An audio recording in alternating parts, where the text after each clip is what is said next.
ఆది భౌతిక శాంతి అని అంటే భూతానధికృత్య యో వర్తతే అంటే మన చుట్టుపక్కల ఉన్నటువంటి సకల జీవభూతాలని మనం కారుణ్యంతో మెలగాలి.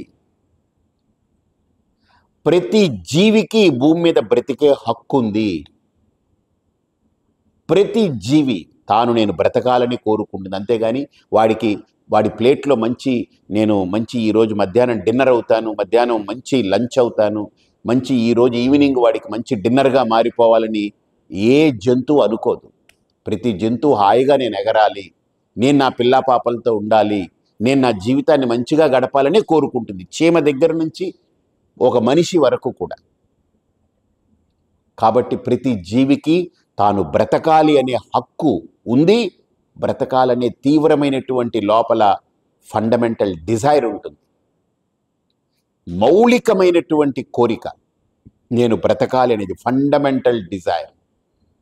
No one has right to disturb that fundamental Dzire.